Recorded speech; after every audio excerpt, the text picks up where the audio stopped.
Very good morning. Start with this advanced teaching skills seminar. First of all, my company, MissionGeniusMind.com. It's a joint venture between three different companies, which are related in three different fields. One is medical, one is brain power improvement, then the other one is music therapy. So combination of three different companies. And mission in Mission Genius Mind stands for our mission, which is by 2025 we want to give this concept to at least 10 crore people. अभी हमारी account it's around 20 lakh. Last week हम लोगों ने 20 लाख अपना celebrate किया. तो उसमें क्या है कि हम लोग डिफरेंट वे में ये एजुकेशन लोगों तक पहुंचाते हैं. डेफिनेटली इसमें मॉनेटरी एस्पेक्ट भी है बट सोशल सर्विस भी है, बिकॉज बिना मॉनेटरी के कुछ भी नहीं चलता. और थोड़ा वो सोशल सर्विस का पार्ट इसमें हमारा जैसा होता है. Will try that.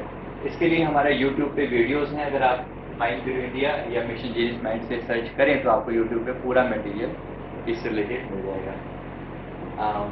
आज का हमारा जो एजेंडा है, motivation for teachers, qualities of great teachers, जिसमें love yourself, love your profession, affirmation for teachers, understanding the children, type of learning styles, positive programming, teach learning not just the subject. इस type के topics हैं, इस पर हम अभी focus करेंगे.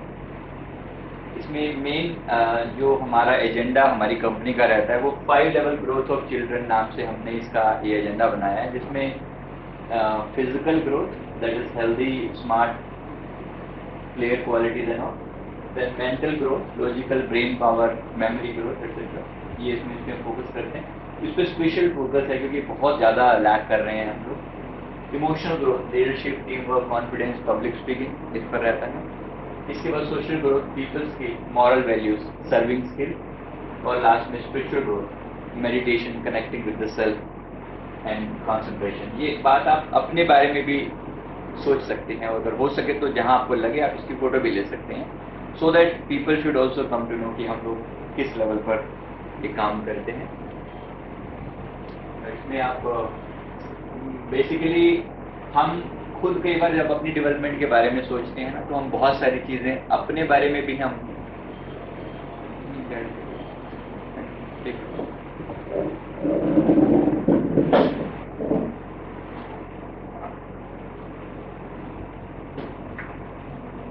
Keep taking photographs. इसका फोटोग्राफ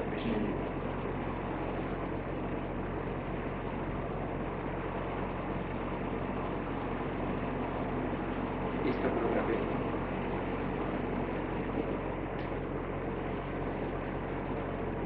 ये 5 लेवल ग्रोथ का डायग्राम है. अब इसमें हम लर्निंग साइकोलॉजी पर एक बार आते हैं. पीछे शिक्षा मनोविज्ञान जिसको हम बोलते हैं, Swami Vivekananda concept of education नाम से ये बेसिकली ये गुरु ग्रह नाम से इसको कहते थे. स्वामी विवेकानंद कंसेप्ट में ऐसा आता है. उसमें क्या है कि without the personal life of the teacher there would be no education. Okay, इसका मतलब है कि जब तक आप टीचर एज ए टीचर जब पर्सनल टच जब तक चीज़ों को नहीं दोगे तब तक एजुकेशन पॉसिबल नहीं है. ऐसा स्वामी विवेकानंद का कंसेप्ट था. मैं 2-3 चीज़ों पर जो फोकस कर रहा हूँ, इन्होंने बहुत कुछ कहा है बट सारी चीज़ों को ना ध्यान देते. अगर हम सिर्फ इतना करें ना, you want education by which character is form, strength of mind is increase and the intellect is expanded. इस नाम से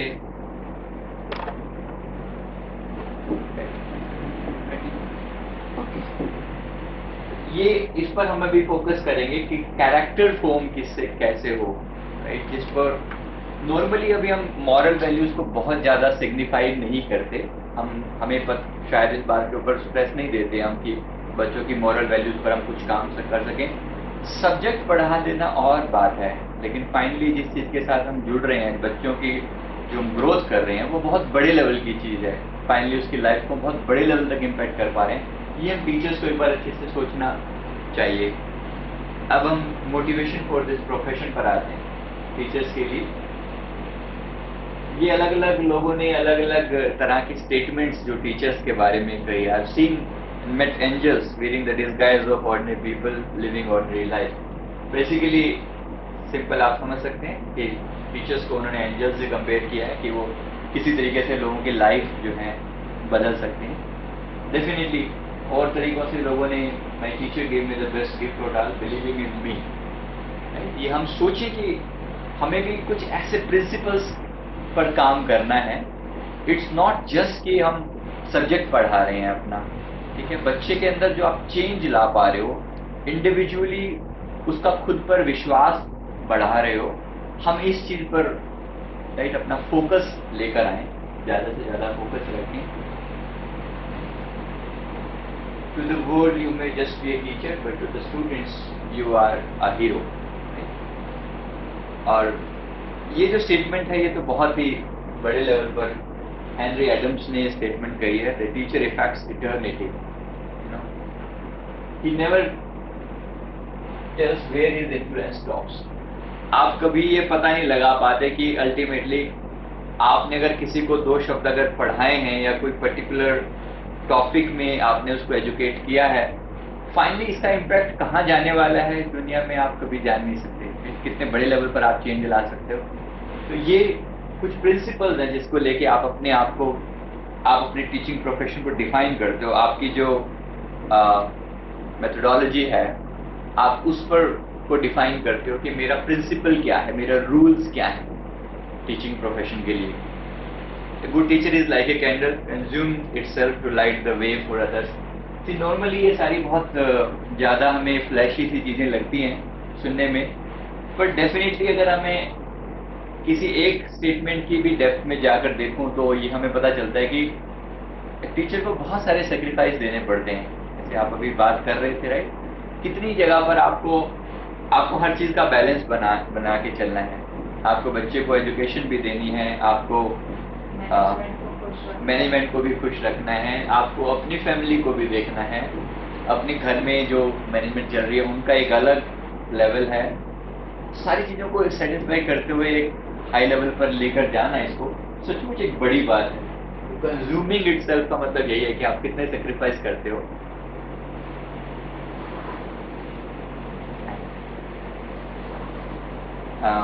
Every child is shaped by the mind of the teacher. ये बात हम अच्छे से समझ सकते हैं किस तरीके से हम काम करते हैं. एक एक बच्चे पर जो हमारे एफर्ट लगते हैं वो अल्टीमेटली क्या रिजल्ट लेकर आते हैं और कितने बड़े लेवल पर हम बच्चे की लाइफ को इम्पैक्ट करते हैं. तो ये सारी चीज़ें हमें खुद को इंस्पायर करती हैं कि let's be a good teacher, right, let's be do as good as possible. क्योंकि टीचिंग केवल एक प्रोफेशन नहीं है कि जहाँ आपने जाना है, 8 घंटे स्कूल में बिताने हैं और चले आना है और उसके बाद में आपको सैलरी मिल जानी है. डेफिनेटली ये इतना नहीं है. जो लोग भी इस फील्ड में गए हैं, जिन लोगों ने भी शुरू में भी ये ड्रीम कभी देखा होगा, यहाँ तक एटलीस्ट मुझे अच्छे से याद है, बचपन में कभी सोचा था कि अगर हम कभी टीचर बने तो हम कैसे टीचर बनेंगे, राइट. हम शायद बहुत बड़े लेवल पर चेंज लाने के बारे में सोचें. और राइट, ऐसा ही मेरे ख्याल से ये थॉट प्रोसेस सभी के अंदर होता है कहीं ना कहीं. ऐसा नहीं है कि केवल हमने 4 पैसे कमाने के लिए ही ये प्रोफेशन चुना है, right. We all understand that very well. तो डेफिनेटली हम कहीं ना कहीं लोगों के माइंड को इम्पैक्ट कर रहे हैं. A good teacher can inspire hope, ignite the imagination and instil A love of learning. This is very important, love of learning. शायद इस पर अगर हम थोड़ा सा और फोकस करें तो बहुत बड़े लेवल की चीज़ कही गई है ये. मैं एक जो डिफरेंस मैंने यूएस में, मैं जापान में लगभग 5 साल रहा हूँ, यूएस में लगभग 1.5 साल. तो वहाँ एटलीस्ट जापान को मैंने बहुत क्लोज से देखा है. वहाँ के एजुकेशन में और हमारे यहाँ पे जो फ़र्क मुझे दिखता है ना, ये वाले पॉइंट का बहुत फ़र्क है. यानी जिस तरीके से हम अपने बच्चों को पढ़ा के घटवा के जैसे तैसे करके क्लास पास करके ज़्यादा मार्क्स लेने का जो हमारा वे होता है, वो जो बेस प्रिंसिपल है जैपनीज एजुकेशन में वैसा नहीं है. बहुत ही सूदिंग, बहुत ही प्यार से बच्चे को पढ़ाया जाता है, उस ढंग से कि जैसे मैं आपको इतना कह सकता हूँ, जैसे एग्जाम्पल के लिए हम लोग जिस समय में मेरी एज उस समय में 24 की रही होगी जब मैं जापान गया, और मेरे साथ जब मेरे लेवल के मैं वहाँ के बंदों से मिला, जो मेरे साथ वहाँ पर एज ए ट्रेनी आए हुए थे, जो मेरे अंडर एक तरीके से काम कर रहे थे, जहाँ जैपनीज बंदे, तो वो उनकी 26, 27, 28 साल के आसपास थे। वो कह रहे थे अभी हम अंडर ग्रेजुएट है, अभी हम ट्रेनिंग ले रहे हैं यहाँ पर, यानी हम वहाँ पर पढ़ाने के लिए जा रहे हैं उनको, और वो वहाँ पर अभी ट्रेनिंग ले रहे हैं। किसी कंपनी की बात कर रहा हूँ मैं, किसी स्कूल में नहीं थे, किसी कंपनी में। मैं कहीं वहाँ पर, तो मैं इंजीनियरिंग करने के बाद 2, 3, 4 साल के एक्सपीरियंस के बाद मैं जापान पहुंचा हूँ वहाँ पर ट्रेनिंग देने के लिए, 3G टेक्नोलॉजी का जब तब शुरुआत हो रही थी। और वो लोग अभी 26, 27 साल की एज है, वो कह रहे हैं कि अभी हम इंटर्नशिप कर रहे हैं यहाँ पर, मतलब अभी हमारी जस्ट एजुकेशन खत्म हुई है। इसका मतलब है कि इतनी सूदिंग और इतनी प्यार से एजुकेशन चल रही है कि कोई जोर नहीं है, कोई जबरदस्ती नहीं है कि आपको पढ़ के जल्द से जल्द बड़ा आदमी बनना है या बहुत पैसा कमाना है। वो जो डिफरेंस है ना, वो बहुत ज्यादा कि लर्निंग पर फोकस है, सीखो, एक एक चीज के ऊपर टाइम लगाओ ताकि तुम्हारे फंडामेंटल स्ट्रॉन्ग हो, ना कि तुम जल्द से जल्द पढ़ के बहुत बड़े आदमी बन जाओ, जैसा कि हमारे यहाँ का एक ट्रेंड है। ठीक है, तो मैं ये नहीं कह सकता कि हम हर चीज को बदल पाएंगे, हर लेवल पर बदल पाएंगे, लेकिन हाँ, कहीं ना कहीं हम इन चीजों में बदलाव लाने की सोच सकते हैं, कुछ ट्राई कर सकते हैं थोड़ा और। ये एजुकेशन का एक बेहतरीन एग्जाम्पल इस टीचर के प्रति रिस्पेक्ट का थाईलैंड में देखने पड़ता है। वाइखरू सेरेमनी इसको बोलते हैं। आप देख सकते हैं, शायद ये टीचर्स हैं, टीचर्स के लिए बच्चों का रिस्पेक्ट ये सेरेमनी मनाते हैं वहाँ पर, और एक बेहतरीन अंदाज में इसको पेश किया जाता है। टीचर्स के प्रति क्या लेवल होता है, क्या रिस्पेक्ट होता है।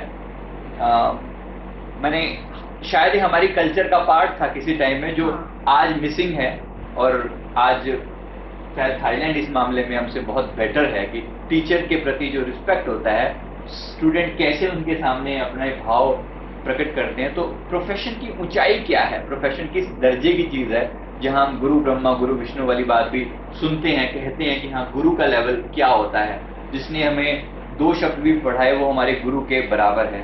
तो ये टीचर्स के मोटिवेशन के लिए है कि हम समझ पाए कि टीचर्स का दर्जा क्या है। ठीक है, अब हम थोड़ा आगे चलते हैं, क्वालिटीज एक अच्छे टीचर में कैसी होनी चाहिए। तो सबसे पहले एक अच्छे टीचर की जो बेस क्वालिटी है वो है लव योर प्रोफेशन। ठीक है, इससे पहले हम आगे की किसी बात पर चलें तो पहली चीज यहाँ से शुरू होती है, लविंग योर प्रोफेशन। अगेन, जैसा मैंने अभी भी कहा कि टीचिंग को हम डेफिनेटली एज ए सिर्फ एक करियर ऑप्शन चूज करके नहीं चले हैं। कहीं ना कहीं एक फायर, कहीं ना कहीं एक इंस्पिरेशन हमारे सभी के मन में थी कि हम अपने देश में, अपने लोगों में कुछ बदलाव लाना चाहते हैं, जिससे हमें इस प्रोफेशन को चूज करने में हेल्प की। Is it true? सही कह रहा हूं? ठीक है ना, राइट? केवल पैसा कमाना हमारा पर्पज नहीं था किसी का भी।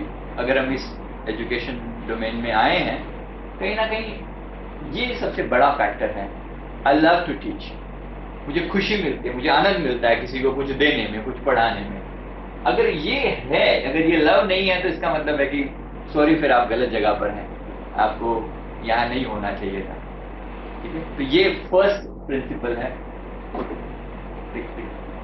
Picture, love your profession.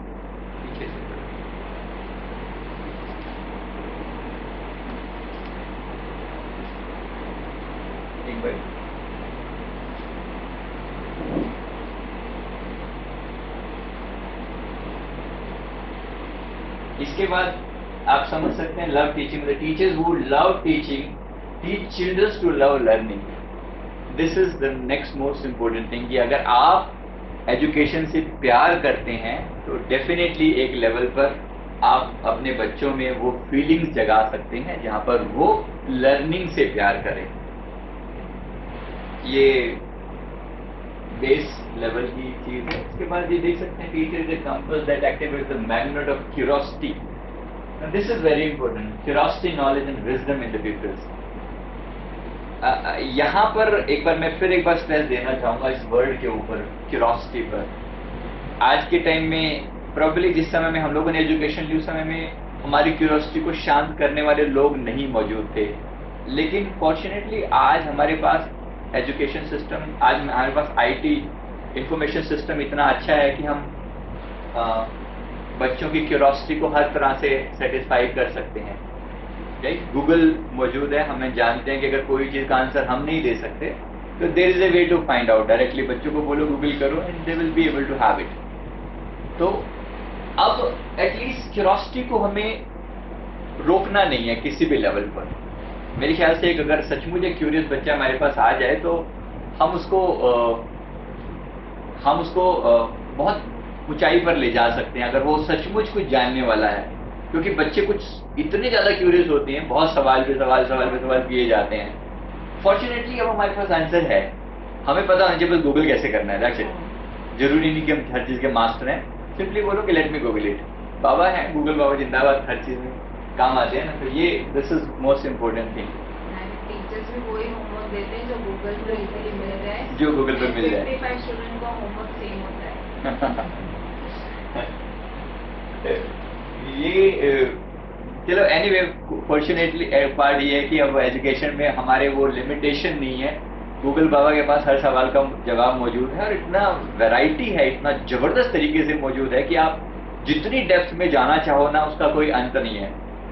Suppose एक सिंपल सा सवाल, किसी समय में हम लोग जैसे धरती जो है ना, जैसे सपोज हम कहते थे धरती सूरज की तरफ घूमती है, तो अच्छा सूरज भी कहीं घूमता है और सूरज फिर अपनी एक्सिस के अराउंड घूमता है, या पूरी सौरमंडल जो है वो अपने आकाश गंगा में कहीं घूमती है। ऐसे करके हम किसी टाइम में सवाल किया करते थे, फाइनली क्या इस यूनिवर्स का भी कोई सेंटर है जो सारी चीजें किसी न किसी चीज के अराउंड घूम रही हैं? तो कहते थे हाँ, भगवान के अराउंड घूम रही हैं।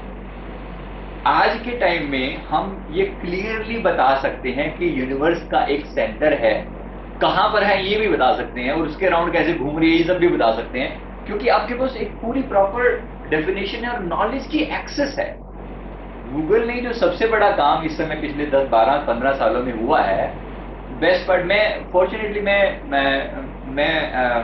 जैसे 97 में इंजीनियरिंग मैंने किया था, बीटेक किया है, उस समय में इसी टेक्नोलॉजी पर काम चल रहा था, सर्च इंजन पर काम कर रहे थे। उसमें altavista.com, yahoo.com, ये 3-4 साइट हुआ करती थी जहां पर कुछ ना कुछ नॉलेज मौजूद होती थी, लेकिन इतनी अच्छे तरीके से नहीं जैसे आज मौजूद है, डेफिनेटली बहुत, राइट। तो गूगल उस समय में इन चीज़ों पर काम कर रहा था कि कैसे इंफॉर्मेशन को इंट्यूटिव बनाया जाए। आप आज के टाइम में सिंपल एक लाइन लिख के देखना, हाउ टू गेट, ये लिख के ना अपने आप गूगल कितनी सर्चेज उसके साथ अपने आप जोड़ देगा, आप खुद देख सकते हैं। जो मोस्ट पॉपुलर चीजें होंगी ना, उन सबको आगे लगा देगा अपने आप लाइन में। अब ये इंट्यूटिवनेस है कि आपकी इंटेंशन को वो भाप देता है। कई बार ऐसा होता है कि आप ऐसे नॉर्मल वर्ड डालते हो और वो आपके लिए ऐसी ऐसी चीजें लाके खड़ी कर देता है। डेफिनेटली इसमें पॉजिटिव भी होती है, नेगेटिव भी होती है, लेकिन अगर आपके पास को थोड़ी सी भी सही समझ है तो आप इतना कुछ निकाल सकते हैं जिसका कोई एंड नहीं है। तो ये आज के टाइम की जो एक ब्यूटी है वो ये है, क्यूरोसिटी को सेटिस्फाई करने का हमारे पास बेहतरीन साधन मौजूद है। नॉलेज इनफाइनाइट है। सबसे बड़ी चीज है विजडम। नॉलेज में और विजडम में फर्क शायद आप लोगों को समझ में आता होगा। नॉलेज में केवल हम ज्ञान इकट्ठा करने की बात करते हैं। विजडम जो होती है, जिसको हम समझदारी कहते हैं, अगर मैं सीधी भाषा में कहूँ, समझदारी, किस तरीके से नॉलेज, मेरे को एक चीज के बारे में पता होना कुछ है, लेकिन उस चीज का प्रैक्टिकल यूज करके मैं कुछ और बड़े लेवल की चीज सोच पाऊं, तो वो मेरी विजडम है, वो मेरी समझदारी है। तो ये विजडम तक फाइनली क्यूरोसिटी से शुरू करते हुए नॉलेज पर पहुंचना, नॉलेज से पहुंचते हुए विजडम तक पहुंचना, बच्चे के ब्रेन में ऐसी डेवलपमेंट ले पाना जहां पर वो विजडम हो सके, वाइज हो सके। तो ये टीचिंग, इंस्पायरिंग एंड मोटिवेटिंग, ये हमारा फाइनल पर्पस है। अब हम थोड़ा सा आते हैं अफर्मेशन फॉर टीचर्स। ठीक है, टीचर्स के बारे में कैसे अफर्मेशन शुरू करते हैं। इसमें facilitate thinking, engage mind, listen to the questions, encourage risk, support a struggle, cultivate dreams, learn every day and I teach। इसको हम एक एक वर्ड को समझेंगे, थोड़ा सा टाइम लग जाएगा। मैंने अगले शब्दों में, अगले पेजेस में इसको सिंप्लीफाई किया है थोड़ा अपनी भाषा में। यहाँ हम शुरू करते हैं अफर्मेशन फॉर टीचर्स। ठीक है, आप जानते हैं अफर्मेशंस क्या होते हैं? अफर्मेशन, हाँ, हम लोग माइंड पावर के एक्सपर्ट अपने आप को कहते हैं। इस फील्ड में हम पिछले 5 सालों से हैं कम से कम। तो माइंड पावर के अंदर ये आता है कि अगर आपको अपने अंदर कुछ बदलाव लाना है तो आप अपने सबकॉन्शियस माइंड में वो चीज़ रिपीट करो, बार बार रिपीट करो और वो चीज़ आपको मिल जाएगी। अब ये अफर्मेशन हम अपने आप के लिए यूज करते हैं। आई एम एन एक्सीलेंट टीचर, ठीक है, अगर मैं नहीं भी हूं, ठीक है, लेकिन मैं अपने आप को ये बात रिपीटेडली कहता हूं कि आई am an excellent teacher, I love working with children, I understand children. ये बेसिकली क्या है, मेरे बेस प्रिंसिपल एस्टैब्लिश कर रहा हूं मैं अपने माइंड में। कई बार ऐसा होता है कि over a period of time, देखिए शुरू में जब आप इस प्रोफेशन में हम लोगों ने एंट्री की होगी, बड़ा जोश होता है, हम बहुत कुछ बदल डालेंगे, बहुत कुछ होगा। लेकिन थोड़े टाइम के बाद फिर वही 9 to 5 वाली जॉब की तरह से ही कार्यवाही शुरू हो जाती है। एक पीरियड के बाद, एक टाइम पीरियड के बाद वो जो फायर थी, वो जो आग थी जिसने हमें इस प्रोफेशन में लेकर आई थी, उसका क्या हुआ, वो फ्लेम कहाँ चली गई। उसके बाद हम एक बस पैसा कमाने वाली एक दौड़ में पड़ गए। वो शायद हम बहुत कम लोगों को समझ में आती है ये बात। तो ये अफर्मेशन क्या होते हैं, ये खुद को मोटिवेट रखते हैं हर टाइम कि बेशक मैंने पैसा कमाना भी मेरी एक जरूरत है, बट स्टिल मैं अपने उस पर्पस को नहीं भूलता जिसको मैं लेकर इस प्रोफेशन में आया था। और वो मेरा पर्पस क्या है, I am an excellent teacher, I love teaching, जैसा मैंने पहले स्टार्टिंग किया, I love teaching, I love working with children, मुझे बच्चों के साथ काम करना अच्छा लगता है, I understand children, I develop new material in a way that's easy for them to learn. ये मैं बच्चों के लिए अगेन मैं अपने आप को चेंज करने के लिए कह रहा हूँ। I am a confident educator, I see each child individually, right? Mostly ये अफर्मेशन आपको पॉजिटिव रखने के लिए अपने माइंड को हमेशा, I adapt to every student strength and weakness, I am a disciplinary when needed be, the students respect me, I am changing lifes every day and goals is equal to success. ये मेरे ख्याल से ये affirmation अपने आप को खुद से रिपीट करने के लिए होते हैं। और जितना ज़्यादा हम अपने सबकॉन्शियस में इनको तरोताज़ा रखते हैं, उतना हम अपने वो day to day routine life से उठकर अपने बेस प्रिंसिपल्स को याद रख पड़ते हैं, जिसके कारण हमने ये प्रोफेशन चूज किया था। एक बार हम फिर थोड़ा सा affirmation for teacher, I am always coming with creative ideas for lessons, ठीक है, ये मैं अपने आप को याद दिलवा रहा हूँ। I am always open-minded to what the children need. I am a great source of guidance for the children. My classroom atmosphere is fun and inviting. Okay? मेरे ख्याल से ये सभी की जरूरत है। My classroom atmosphere is fun and inviting. मेरे ख्याल से सभी की जरूरत है। I maintain a friendly learning environment. My students see me as a great teacher. सभी को ऐसा विश्वास है अपने आप पर? This is true for everyone. My students see me as a great teacher. कभी तो yes, कभी no. कैसा लगता है? जब आप उल्टा जवाब देते हैं ना, तब आपको लगता है और आप रियलाइज करते हैं कि नहीं मैंने गलती की, तब लगता है कि नहीं मैं अच्छा एग्जाम्पल नहीं उसके सामने। तो बहुत बार फील होता है। ओके, एनीवे, ये अफर्मेशन का मतलब यही है कि हम अपने आप को याद दिलवाते रहें कि मेरा मोटिव क्या था, मैं खुद को मोटिवेट रखूं अपने प्रोफेशन के प्रति। I am a wonderful role model for the students. At least मेरी कोशिश है, हर चीज में मैं कोशिश तो कर ही सकता हूँ ना। मेरा मतलब सिर्फ इतना सा है कि मैं भूल ना जाऊं मेरे बेस प्रिंसिपल्स क्या थे, मेरी फिलॉसफी क्या थी जिसके कारण मैं इस प्रोफेशन में आया। ये अपने आप को याद करवाने के लिए अब है अंडरस्टैंडिंग द चिल्ड्रन वाले पार्ट पर, एक जो हमने मेन उसको टॉपिक को लिया। अंडरस्टैंडिंग चिल्ड्रन में शायद आपको ये बात पता हो या ना हो, टाइप ऑफ लर्निंग स्टाइल, 3 तरह के लर्निंग स्टाइल होते हैं। जानते हैं आप लोग, कभी सुना है ये लर्निंग स्टाइल होते हैं? हाँ, अभी मैं शुरू करता हूँ। Based on 3 senses inputs, eyes, years and skin. क्या होता है, ये 3 लर्निंग बोलते हैं। इसको बोलते हैं हम अपनी भाषा में VAK style, visual, auditory and kinaesthetic.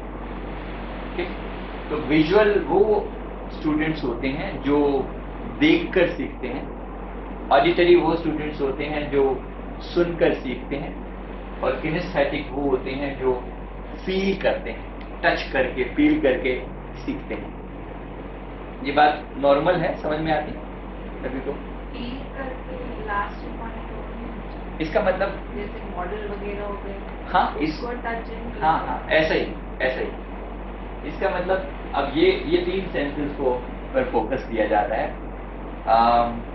अभी हमारे यहाँ इतना प्रोमिनेंटली इस पर इतना जोर नहीं है, लेकिन मैं आपको बता दूं चाइना में करीब 10 साल पहले जिस हिसाब से हम सेक्शन बनाते हैं ना अपने यहाँ पर ABC सेक्शन, इसमें अब वो रैंडम होते हैं, मुझे नहीं पता, हर एक स्कूल के अलग अलग प्रिंसिप अलग अलग रूल्स होते हैं जिसके कारण वो ये सेक्शन A सेक्शन कैसा होगा, B कैसा होगा, उसमें कैसे स्टूडेंट होंगे, बहुत ब्राइट होंगे या मीडियोकर लेवल के होंगे या लो लेवल के होंगे, वो हर एक स्कूल का शायद कुछ अपना अपना रूल रेगुलेशन रहते हैं। लेकिन चाइना में पीछे लगभग 8-10 साल पहले एक चेंज किया गया एजुकेशन लेवल पर, और वो चेंज जो है ना इस लर्निंग स्टाइल पर था कि हम में से हर पर्सन का एक लर्निंग स्टाइल डोमिनेंट होता है। ओके, हम सभी लोग एक ही स्टाइल से नहीं सीखते, जैसे मैं बोल रहा हूँ और आप सुन रहे हैं। अब इसमें मैं एटलीस्ट इस प्रेजेंटेशन में हम सारी चीजें यूज कर रहे हैं, यहाँ पर आपको कुछ लिखा हुआ भी है, यहाँ पर कुछ दिखाया भी जा रहा है, मैं आपसे कम्युनिकेट भी कर रहा हूँ। एट द सेम टाइम अगर कुछ वीडियो या कुछ और जरूरत पड़ती है आपकी इनपुट लेने की तो मैं वो भी ले रहा हूँ। तो ये यहाँ पर हम तीनों स्टाइल का एक साथ यूज कर रहे हैं। नॉर्मल जो हमारी एजुकेशन होती है, जैसे सपोज आप चॉक या ब्लैक बोर्ड पर कुछ यूज करते हैं या मार्कर यूज करके, या फिर आप बोलते हैं और स्टूडेंट को सुन रहे हैं, तो नॉर्मली हम केवल एक स्टाइल या मैक्सिमम विजुअल स्टाइल ऐड करते हैं। नॉर्मली ऑडिटरी ज्यादा है हमारे यहाँ पर, थोड़ा सा विजुअल पार्ट भी ऐड हो जाता है क्योंकि पिक्चर्स और डायग्राम पर हमारा उतना जोर नहीं है। और तीसरा स्टाइल तो रिलेटिवली बहुत कम है। तीसरा स्टाइल किनेस्थेटिक, मतलब प्रैक्टिकली आप कितना दिखाते हो, जहाँ पर बच्चा उस चीज को फील कर पाता है। एग्जाम सिर्फ साइंस में ही होता है। जैसे वही एग्जाम्पल के लिए कि अगर मैं एप्पल के बारे में बता रहा हूँ तो एप्पल के बारे में एप्पल की पिक्चर दिखा देना वो विजुअल स्टाइल हो गया। एप्पल की स्टोरी सुना देना, एप्पल खाने से ये होता है वो होता है, बेनिफिट बता देना, तो ये ऑडिटरी वाला पार्ट हो गया। और किनेस्थेटिक में मैंने एप्पल सामने रख दिया, इसको खाओ, अब इससे आपको ये बेनिफिट होगा। ये सिंपल ये फर्क है। तो अब चाइना में जो मैं बता रहा था चेंज लाया गया, वो चेंज इस बेस पे लाया गया कि क्योंकि स्टूडेंट्स का लर्निंग स्टाइल अलग है, तो जो सेक्शन बनेंगे वो उनके स्टाइल बेसिस पर बनेंगे कि कौन सा बच्चा में कौन सा स्टाइल डोमिनेंट है। अगर विजुअल बच्चों का, सारे विजुअल बच्चों का सेक्शन अलग कर दिया गया, सारे ऑडिटरी का सेक्शन अलग और किनेस्थेटिक का सेक्शन अलग। अब किनेस्थेटिक वो बच्चे होते हैं जिसको अभी आप एक वर्ड यूज कर रहे थे कि बहुत हरकत करते हैं, तो टिकते नहीं है क्लास में, अब वो बच्चे ही किनेस्थेटिक हैं। अब प्रॉब्लम क्या है कि हमने 50-60 बच्चों को एक साथ बिठाकर पढ़ाना है, उनमें से कुछ विजुअल है, कुछ ऑडिटरी है, कुछ किनेस्थेटिक है। हम उनको कैसे संभालें और कैसे इस चीज को मेंटेन करें, ये अपने आप में बहुत बड़ा स्ट्रगल है। तो जबकि अगर प्रॉपर तरीके से ऑर्गेनाइज किया जाता, सपोज जैसा मैं चाइना का एग्जांपल दे रहा हूँ, तो वहाँ उन्होंने बहुत बड़े लेवल, पूरे मतलब कंट्री लेवल पर ये चेंज किया, जो कि अपने आप में बहुत बड़ा मिरेकल है। ये कोई छोटी बात नहीं है इतना बड़ा चेंज लेकर आना। तो अगर ऐसा कुछ किया जा सके, हम सोच पाए कि एक्चुअली बच्चे डिफरेंट हैं, नेचर ने उनको बनाया ही अलग है, और जिसको उसने किनेस्थेटिक बनाया है ना, वो डेफिनेटली बैठ कर क्लास में टिक कर बैठ पाना उसके लिए पॉसिबल नहीं है। क्या करेगा वो? टांगे हिलाता रहेगा, ज्यादा कुछ नहीं भी करेगा ना, कुछ इधर हाथ मार देगा, कुछ इधर कर देगा, कुछ चौक का पीस इधर से, पेंसिल से। ये किनेस्थेटिक बच्चे हैं, इनके बारे में अब और कुछ नहीं किया जा सकता। तो अगर इनका अलग से सेक्शन बन जाएगा तो फिर वहाँ पे पढ़ाना कैसे पॉसिबल? डेफिनेटली अब ये तो पक्का आपको हो गया ना कि कम से कम पहले तो आपका थॉट प्रोसेस आपको ये बताया कि ये बच्चे अलग हैं, ये बुरे नहीं हैं, they are not the bad child, जिसको हम नॉर्मली अभी हम ये कैटेगराइज करते हैं कि 50 बच्चे ठीक बैठे रहते हैं, ये 4 बच्चे गड़बड़ करते हैं। अभी तो हम ये कहते हैं ना कि गड़बड़ वाले बच्चे हैं, जबकि वो अलग स्टाइल है ऑल टुगेदर। आज हम ये सीख रहे हैं ना कि एक स्टाइल अलग है उनका, राइट? अब उसको डेफिनेटली उनको पढ़ाने के अंदाज भी अलग होंगे, उनको आप उसी तरीके से इन्वॉल्व होके, उसी तरीके से उनके बीच बैठ के, उसी तरीके से डांस करके, कूद के, पता नहीं किस किस तरीके से आपको पढ़ाना पड़ेगा। सपोज ये आपके घर में ही ऐसा बच्चा हो तो क्या करेंगे? प्रॉब्लम आती है ना। अगर आपके ही घर में एक या 2 बच्चे हैं और वही ऐसे हैं तो क्या करेंगे आप? इसके जैसे करना पड़ेगा ना। अभी हमारे पास लाना पड़ेगा, अपने लेवल पे लाना पड़ेगा। हाँ कि हम क्या कर रहे हैं, हम उन्हें क्या कर रहे हैं। एग्जैक्टली तो हमें उसके जो स्टाइल वो समझता है हमें उसी स्टाइल को अडेप्ट करना पड़ेगा ना। जैसे एक बच्चे का मैं अभी उदाहरण दे रहा था कि हमने एक रिपोर्ट निकालते हैं जिसको DMIT रिपोर्ट बोलते हैं। उसमें ये स्टाइल आपका क्लियर मेंशन होकर आ जाता है कि ये स्टाइल आपका कितने % कौन सा स्टाइल है। जैसे एक डिफॉल्ट लर्नर में अगर मैं 100% टोटल कहूँ तो 33.3, 33.3, 33.3 ऐसा होना चाहिए नॉर्मल में, राइट। लेकिन अगर सपोज मेरा ऑडिटरी 40% आ जाता है और बाकी के जो है वो अकॉर्डिंग परसेंटेज कम हो जाती है, तो मैं ये कहूँगा कि मेरा ये स्टाइल डोमिनेंट है। ठीक है, ये बिल्कुल नॉर्मल बात है। तो सिमिलरली अब जैसे हमने वो रिपोर्ट निकाली उस बच्चे की, उस मदर का जब हमने पता लगाया कि ये बच्चा किनेस्थेटिक है, ठीक है, तो मदर का ये कहना था कि टिक के बैठ नहीं सकता, 1 मिनट नहीं से बैठा जाता, इससे काम जो मर्जी को जैसे मर्जी को कर लेगा, लेकिन टिक के बैठना इसके बस में नहीं है। और बात लॉजिकल है, बेचारा वो किनेस्थेटिक लर्नर है, उसके लिए वो पॉसिबल ही नहीं है कि वो कुछ और किसी तरीके से बैठ पाए। उनका ये कहना था कि वो मेरे से काउंसलिंग लेने के लिए आए थे। उनका ये कहना था कि अब बताइए मैं इसका क्या करूं, इसको पढ़ाने कैसे बैठाऊं। नाउ एज ए काउंसलर मैंने जो उसको सजेशन दिया कि इस बच्चे की बॉडी में इतनी हीट और इतनी एनर्जी जनरेट होती है कि इसको कुछ चाहिए हरकत करने के लिए। इसकी बॉडी में जो एनर्जी है उस एनर्जी को डिसिपेट करने के लिए कोई ना कोई स्टाइल चाहिए। इसको कोई ना कोई तो स्टाइल चाहिए। तो वो नोएडा में 7th फ्लोर पर रहते थे। उनको मैंने कहा कि जब इसको बच्चों को पढ़ने बिठाना ना तो बोलो एक बार पीछे सीढ़ियों से जाए और जेडर उतर के वापिस आए, उसके बाद उसको पढ़ने बिठा देना, पड़ेगा ये ना। कहने में बात बड़ी अजीब सी लगती है, but it worked as a miracle. उसने बताया कि 3-4 दिन बाद कि बच्चा बिल्कुल फिट है, एकदम काम कर रहा है, एकदम बढ़ रहा है। क्यों? उसकी एनर्जी, जो इतनी एनर्जी का लेवल था वो जो उसको टिकने नहीं देता था, वो 7 सीढ़ियां नीचे चढ़कर आएगा, 7 फ्लोर नीचे चढ़कर आएगा, 7 फ्लोर नीचे चढ़ के वापिस जाएगा, अच्छी खासी एनर्जी उसकी एग्जॉस्ट हो जाएगी। उसके बाद उसको तुम पढ़ने बिठाओ तो पढ़ेगा। उसको उसके शरीर को हरकत चाहिए। ये किनेस्थेटिक की सिंपल पहचान है। तो ऐसा हम स्कूल में तो नहीं कर सकते कि मेरा पीरियड को शुरू होने वाला है, जाओ जरा। नहीं समझिए इस बात। इसका मतलब ये है कि हम इन्वॉल्व करेंगे। जैसे मैं अभी आप सबको, अभी हम लोग बैठे हैं यहाँ पर, सपोज अगर मैं किनेस्थेटिक बच्चों की क्लास मैं कहता हूँ खड़े हो जाओ सभी, मैं जो एक्शन मैं कर रहा हूँ, जिस हिसाब से मैं पढ़ा रहा हूँ, सभी खड़े होकर पहले बात तो करेंगे।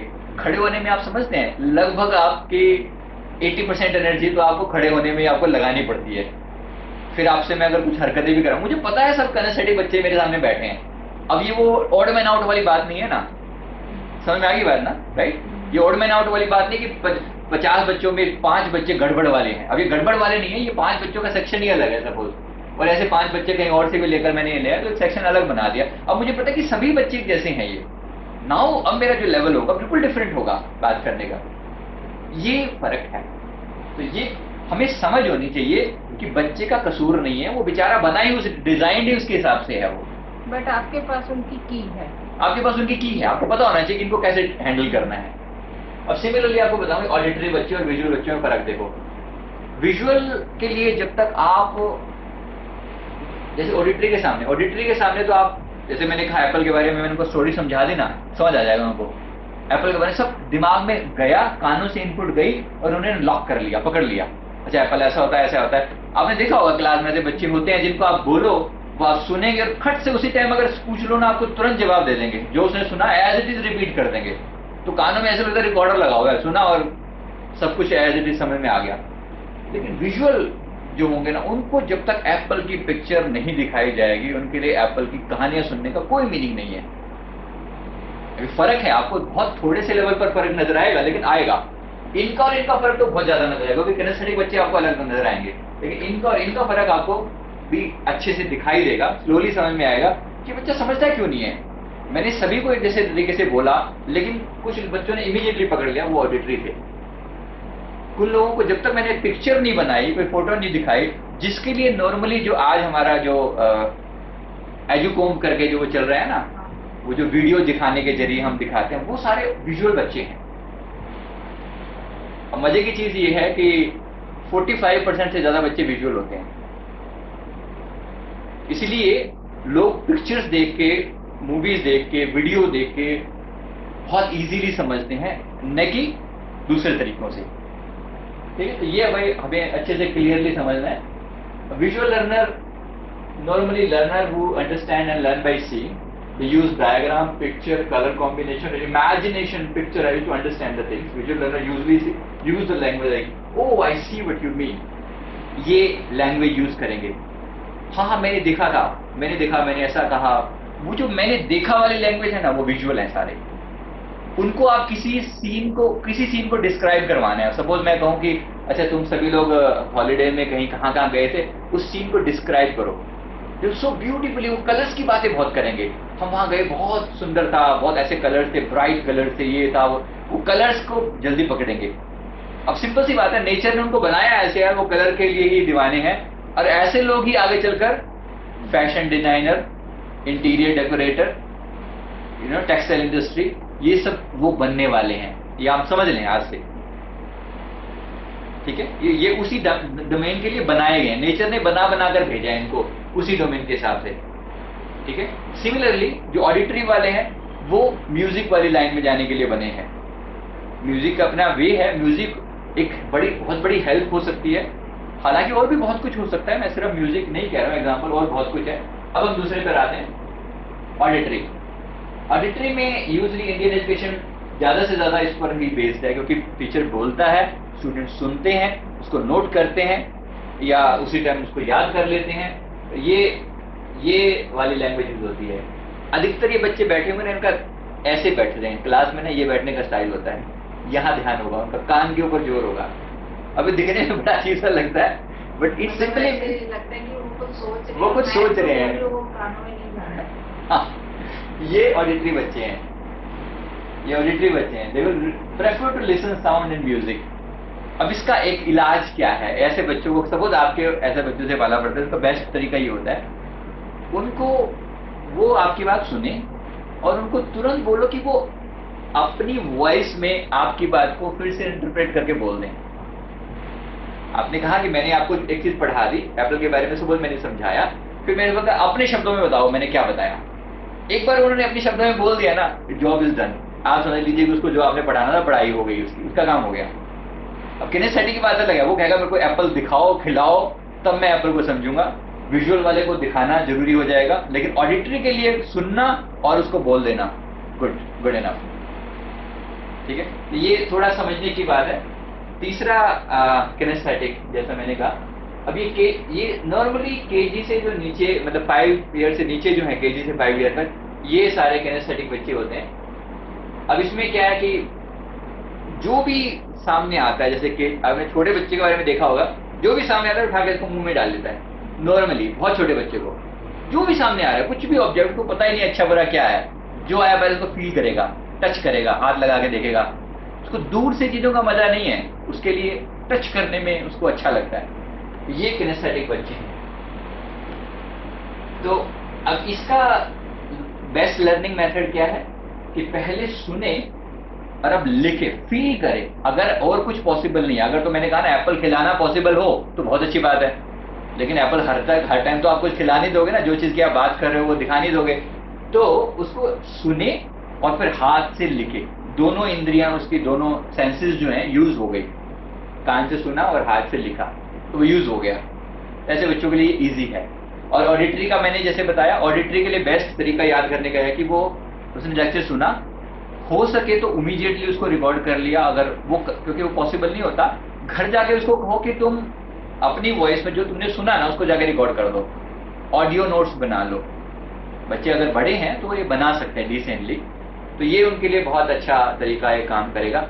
और ऐसे बच्चों को ये भी कहना चाहिए कि बोल बोल कर पढ़े। जब वो पढ़े तो बोल कर पढ़े, अपने कानों से अपनी ही कही हुई वॉइस को सुने, ये उनको जल्दी समझ में आएगी बात। सभी बच्चों को हम कहते हैं मन मन में पढ़ो, नॉर्मली हम कहते हैं मन मन में पढ़ो, बोल बोल के पढ़ना अच्छा नहीं गिनते हम, जबकि ऑडिटरी के लिए रिकमेंडेड है कि वो बोल कर पढ़ें। इसके बाद किनेस्थेटिक की, जैसे मैं एग्जांपल दे रहा हूँ, ये हरकती बच्चा जिसको हम कहते हैं ना, ये ऐसे करेगा, कुछ ना कुछ हरकत करेगा, वो अपने हाथ पैर उसके हिलने चाहिए। वो जब तक ये नहीं करेगा उसको मानेगा नहीं, उसको कोई ना कोई एक्शन चाहिए लाइफ में।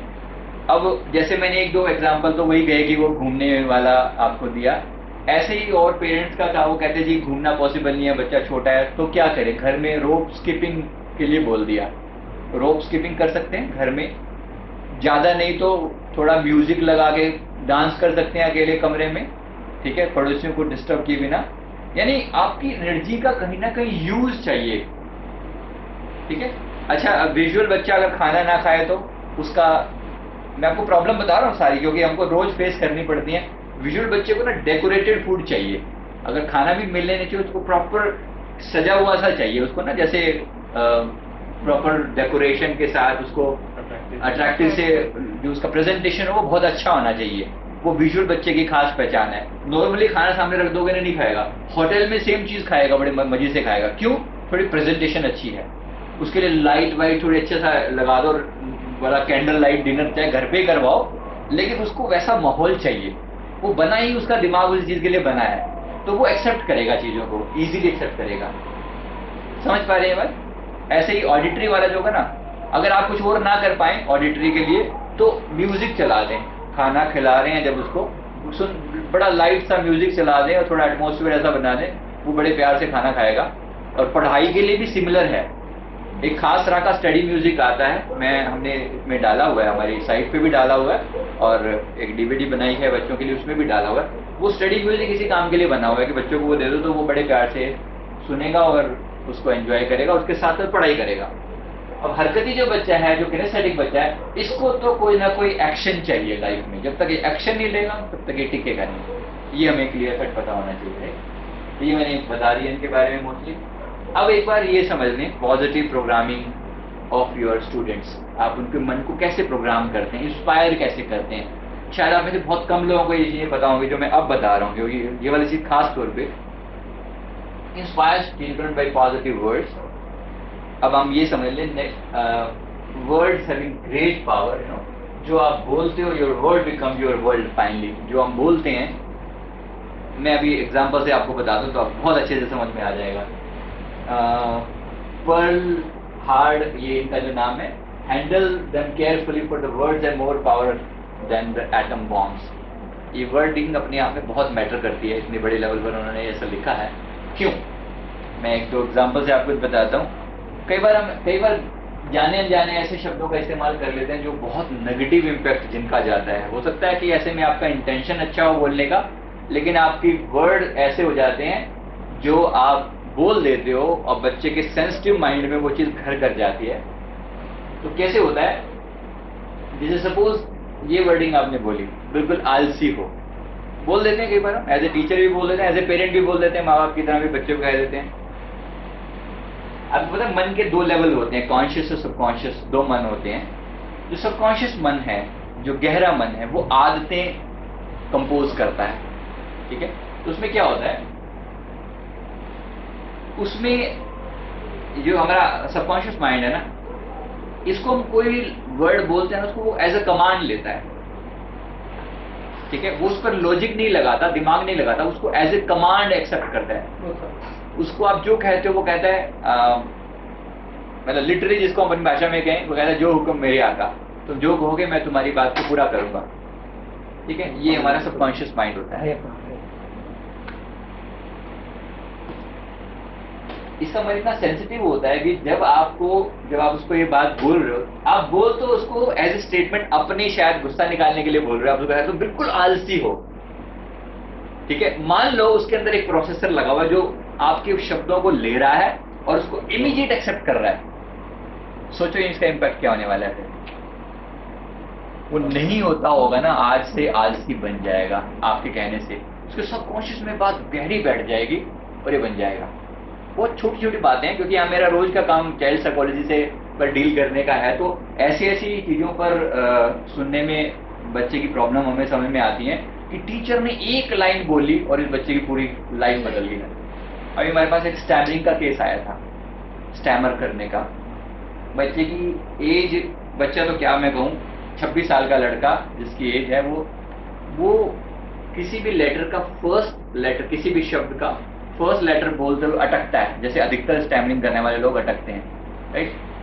प्योरिटी बोलना है तो पी पी पी कई बार बोलेगा, फिर जाके उसे क्लियरली बोला जाएगा।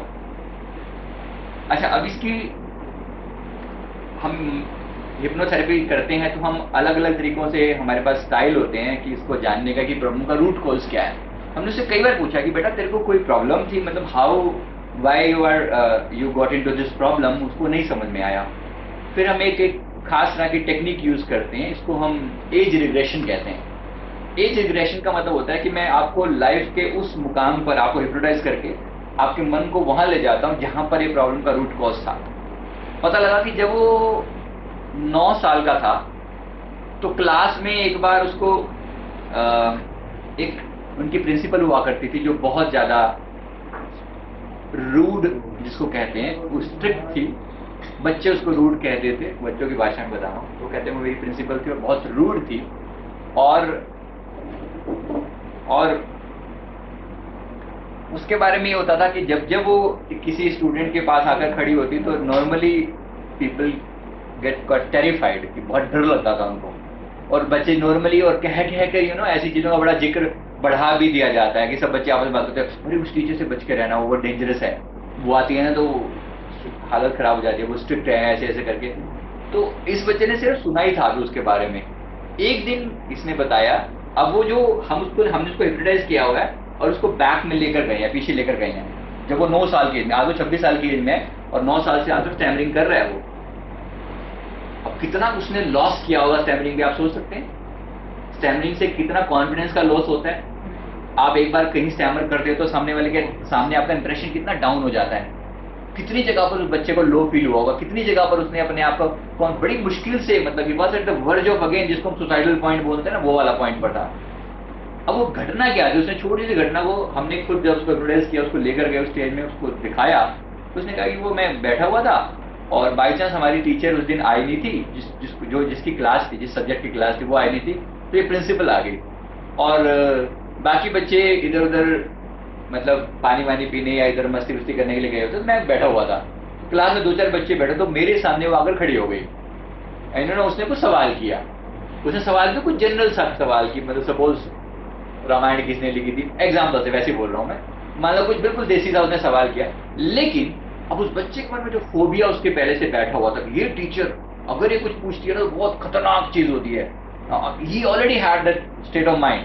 अब उसने कुछ पूछा, अब वो मैडम मैडम मैडम, वो फर्स्ट टाइम जब उसने बोलना शुरू किया, he started shivering and he stammered at that time.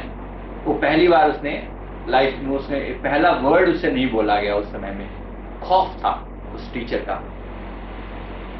बस वो दिन बीता है और आज का दिन पिछले लगभग इतने सालों से 14 सालों से वो सफर कर रहा है, सीरियसली सफर कर रहा है। हम सोच सकते हैं कितनी बड़ी प्रॉब्लम से आज वो जूझ रहा होगा। आज इतने बड़ी बड़ी अपॉर्चुनिटी वो गंवा चुका है, कितनी जगह इंटरव्यू लेने लगा, कोई उसे सुनता ही नहीं है। आप सोच सकते हैं स्टैमरिंग करने वाले बच्चे की लाइफ क्या हो सकती है। हमें लगता तो बहुत छोटी सी बात है, लेकिन जब हम सुनते हैं और कोई हमें कहना नहीं चाहता लेकिन हकला वर्ड यूज कर लेते हैं, तो कितना बुरा लगता होगा सामने वाले को। रूट कॉज कहाँ का, एक छोटी सी घटना उसके मन में जो बिठाई गई थी, ठीक है। अब हालांकि उसने खुद ही थी, लेकिन कोई उसकी पॉजिटिव प्रोग्रामिंग करने वाला होता, कोई थोड़ा सा बच्चे को संभाल लेता, शायद कभी ना होता ऐसा। लेकिन ऐसा कोई भी शब्द बोला और वो कितना गहरे इंपैक्ट डाल देता है। ये जो आलसी वाली चीजें हमारे पास रोज का काम है, ये वाला तो आलसी लोगों को हैंडल करना, जो आज इतने लिथार्जिक हैं। अभी 35 साल का एक लड़का यहाँ पर आया था, कहता जी कोई भी काम में ना ऐसा आलस आता है, दिमाग ऐसा खराब हो जाता है, ये कहता है कि मैं बस, मेरे को कोई हिलने को ना कहे, बस मैं यहाँ बैठे बैठे मेरे को जो मर्जी काम करा लो मैं कर लूंगा, हिलने को ना कहे। मैंने कहा बेटा आप सदा से ऐसे थे क्या? सदा से तो ऐसा नहीं था। क्या हुआ था? ये पता नहीं, कोई क्लास में कभी ऐसा हुआ था, किसी ने कुछ बोला, पता नहीं कैसे में हो गया, और उसको पता भी नहीं है ये बात अच्छे से। लेकिन हम जान पा रहे हैं कि कहीं ना कहीं ऐसी लाइनें बोली गई हैं, आलसी हो तुम, कोई काम सही नहीं करते।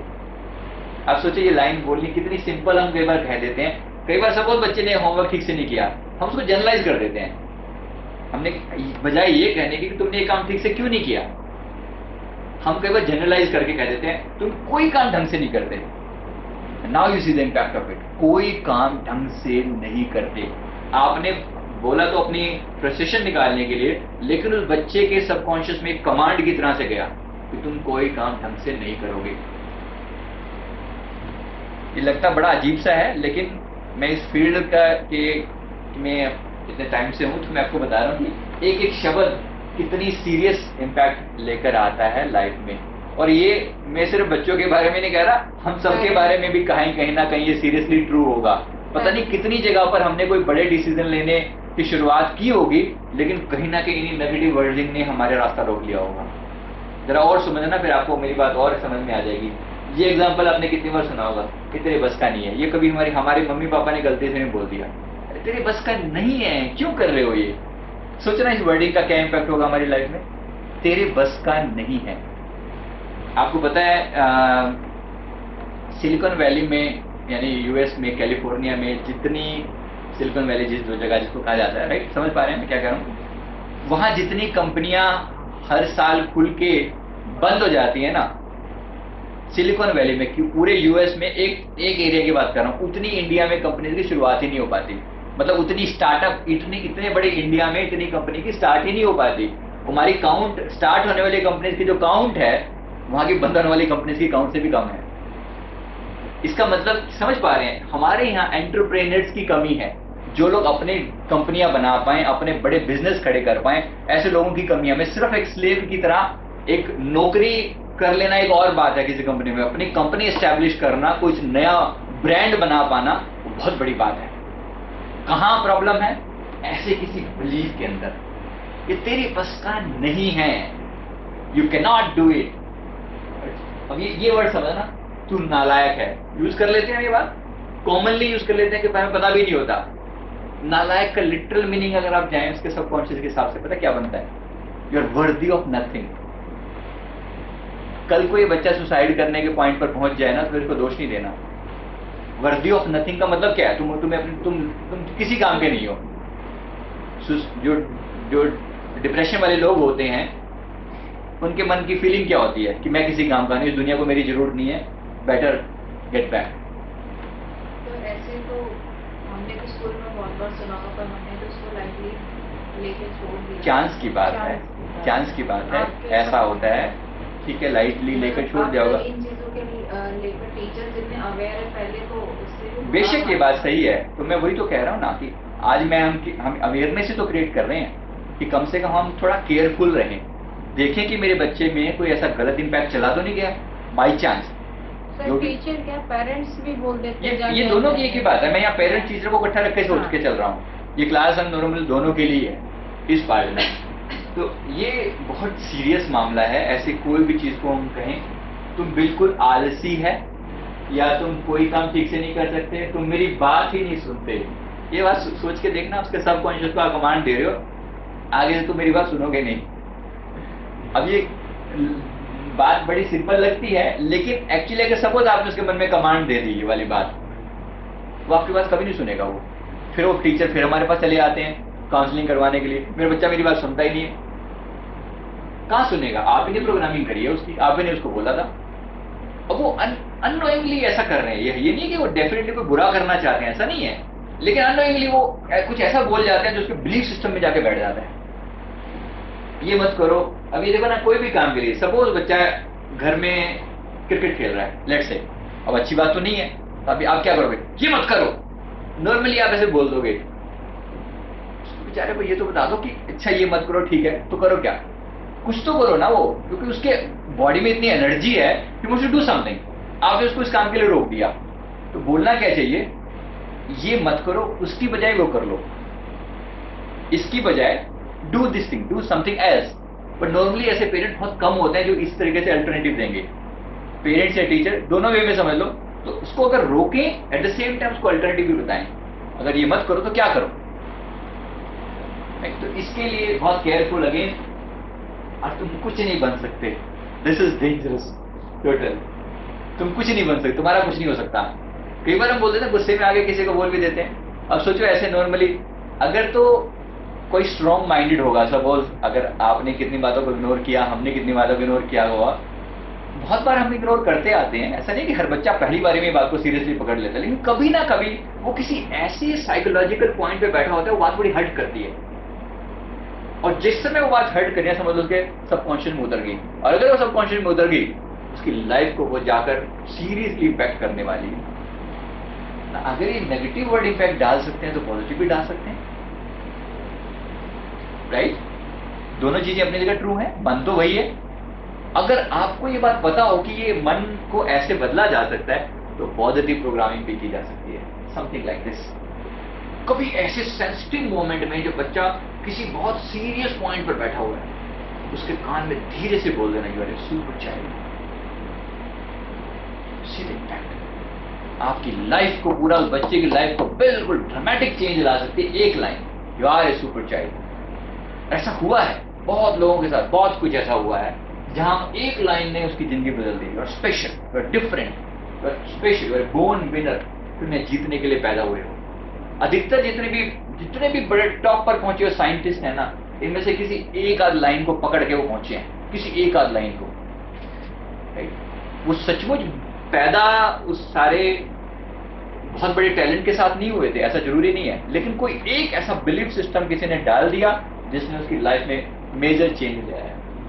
अब ये हम अगर नोइंगली ऐसी प्रोग्रामिंग रोज अपने बच्चों की करें, कोई कारण नहीं है कि हमारे बच्चे स्ट्रॉन्ग या साइंटिस्ट या बहुत पावरफुल लोग ना बन पाए। जिस चीज के लिए आप कहेंगे ना, जब वो नेगेटिव चीजें इतना इम्पैक्ट डाल सकती हैं तो पॉजिटिव भी डेफिनेटली डाल सकती हैं, राइट? इसका मतलब सिर्फ इतना सा है कि ऐसा नहीं कि बच्चों को डांटना नहीं है, ऐसा नहीं कि बच्चों के साथ कुछ कहना नहीं है अगर वो गलत कर रहे हैं। इतना जरूर समझना है कि इसके बिलीफ सिस्टम को मैं चेंज ना करूं। बेटा आपने ये काम ठीक नहीं किया, बजाय ये कहने कि तुम कोई काम ढंग से नहीं करते हो, एक लाइन से हमारी लाइफ का पूरा वो बदल जाता है। ठीक है, तुम्हारे अंदर बहुत सारे गुण है, तुम बहुत अच्छे काम करते हो, लेकिन ये काम तुमने ठीक नहीं किया। उसको रियलाइज होगा कि हाँ डेफिनेटली यही काम है जो पिन पॉइंट हो रहा है, वरना मेरा जो इमेज है, मेरी जो पर्सनैलिटी है इनके सामने बहुत अच्छी है। समझ पा रहे हैं इस बात को?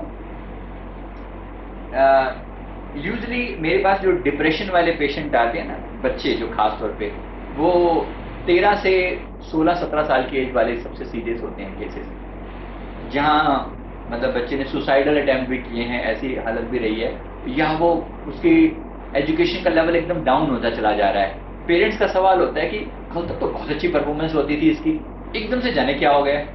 एज ए टीचर आप लोगों ने बड़ा फेस किया होगा कि एक आधा बच्चा एकदम से डिग्रेड होता है, एकदम से एक क्लास में बहुत अच्छे लेकर आ रहा है, फिर एकदम से डिग्रेड हो गया। क्या हुआ उसके मन को? किसी चीज ने खास इम्पैक्ट डाला है।